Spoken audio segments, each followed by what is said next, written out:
So welcome back everybody to the SurvivalWorks blog. Last time when you saw our hero,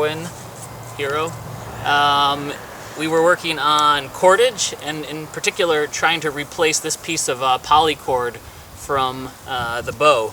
So if you're out there in a real wilderness survival situation, you may not have a piece of rope, in which case you might start wondering what you're going to do. Shoelaces or cut up cloth, kind of braided or twined together, could work. There's a lot of creative things, but you may not want to rip all your clothes off your body and turn them into rope for the sake of getting a fire going if you're stranded.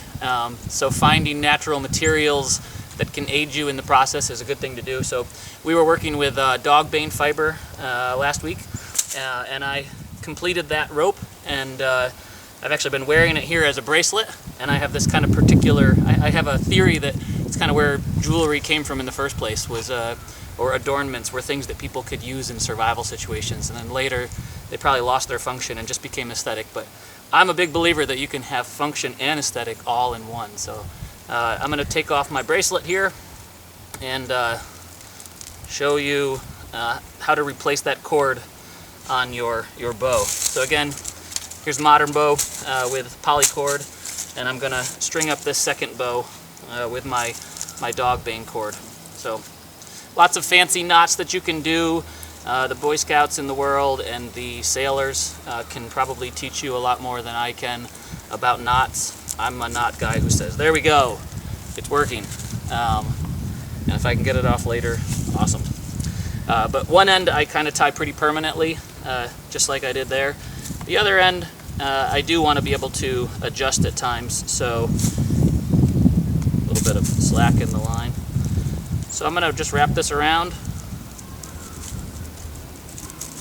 and I do, maybe we'll call it a half hitch to sound fancy, but basically sliding that up once, sliding that up again, and there we go. We have a cord on the bow. Whether it's the right tension or not, yet to be seen, but we'll find out soon enough. So when you're using a piece of polycord, as we have here, same deal. You're going to twist this into the bow like this, but the big difference is that it's okay for this cord to touch itself. If you can see that sort of loop there in the string, it's okay if this cord touches this cord and they rub against each other. So I'll just bring this down, pop it in place, and I'll show you what I mean. So just kind of focus right here on this spot and where the rope comes around, and you'll see that, you see right here that this rope is touching this rope. That works fine with modern cord like that. So just another close-up of what I was talking about, right? We load this into the spindle by twisting it in, and the loop comes in contact, the rope comes in contact with itself on that loop. And while I'm going ahead and bowing right here, it's still rubbing on itself, and that's fine. In fact, we always teach, keep the bow level to the ground. Otherwise, it does things like this. You see how that rides up and down? So we teach keeping it level to the ground. But then, when we switch over to the natural cord, this cord is amazingly strong, but not fray resistant. So that is to say that when I twist this in, I can't let these touch each other, because that's where the cord will break, is that this will rub on this and lots of fibers will start to pick up and it'll break. So when I'm using a natural cord, I actually need to make sure to not let it touch. So I'll kind of go in slow motion there, and you can see how the spot here, this rope is not touching here. I'm letting it ride up and down the spindle. It's subtle, but very, very important.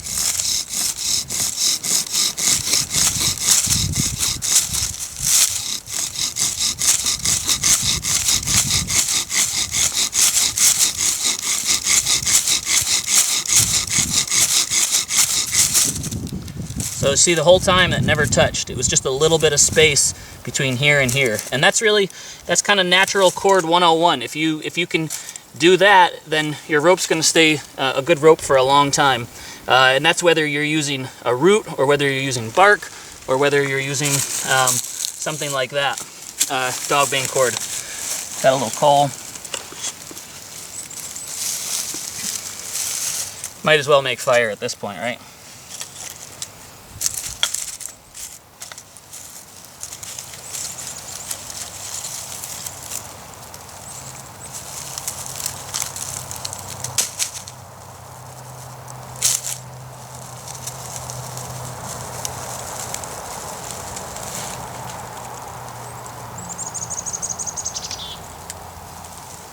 Chickadees.